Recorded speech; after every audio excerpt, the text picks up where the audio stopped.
That's Rufus Gifford, one of the candidates vying to replace the outgoing United States Congresswoman from the 3rd Congressional District, Nikki Tsongas. We've had all the candidates calling in today, and again, we extend the invitation. If your name is on a ballot today, feel free to call in at 978-454-4980. We'll give you one last chance to promote your candidacy and get out the vote. If you want to stop in person, we're okay with that as well. And one candidate has actually done that this morning, and he's sitting here in studios with us as we speak. He is another one of those names on the Democratic ballot in the 3rd Congressional District race. Bij Das is here. Good morning, Bij. Teddy, I can never give up an opportunity to see your smiling face this morning. It's better than Duncan. Well, what the hell are you doing here instead of out there like kissing babies and shaking hands at the polls? The babies don't want any more kisses from me. They've had enough. You're voting right around the corner. You're voting at Lowell High School. I am. We're going to stop by our field office, pick up some more chairs. Because there's so many candidates this time, a lot of the signage rules have changed, so we have volunteers out with signs as opposed to planting them in the ground. But this is great. It's exciting. This is why we've been campaigning all year, and we're really excited. So how you feeling? It's election day. Butterflies in the stomach, or you actually seem strangely relaxed? No candidate will ever tell you the truth. It's good practice for if you win an election. I will. I'm nervous. I'm happy, excited. All of those things in one big emotion. Look, this is an interesting year. You have 10 candidates. That 10 going to split up in very different ways in different places. Mm-hmm. Lawrence, I grew up pretty close to Lawrence, and that was that market is going to go very differently than had Juana and Dan and Barbara not been in the race. Lowell obviously is going to go very differently. We have a BOPA contingent, we have me, we have Lori vying for this, and then you have some of the other players. And throughout the district, it's going to be a very interesting mix. We are banking on our supporters coming out.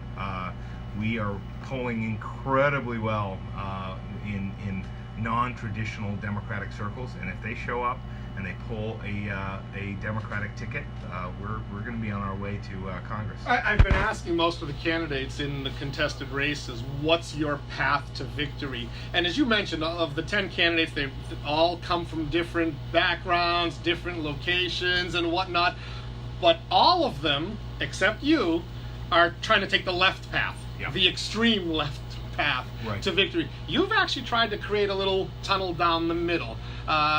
Does that have to be the winning strategy for you? And I'm going to guess that means you need a high number of those 55% unenrolled to pull a Democratic ballot and then vote for you if they do so. That's absolutely right. There are two reasons for this. One, the middle has been unspoken to for so long, right? They are voiceless now, which is why Trump won. And that's something we should always remember. The middle has to be spoken. The other thing that, the political pundits told me at the very beginning, and one of the reasons I got rid of most of those pundits, is you got to tack to the left and then come back to the center. That's not who I am. I'm going to continue to speak my mind. I am a centrist. I've been a centrist all my life, and that's where we're going to be. You're a newcomer to the political game. I've had a number of people tell me that regardless of what happens tonight, they've encouraged you to stay active. Yeah, politically. The good news is people like you. The bad news is they're assuming you're not going to be the winner tonight, and that's why they want you to stay active. Well, the polling data that we have contradicts what we're hearing from the mainstream press, right? So, because the mainstream press is pulling the traditional Democratic votes, and I get it. There's a reason for that. But if we can excite enough people, I think we could actually surprise people today. If that doesn't happen, this has been one of the best years of my life.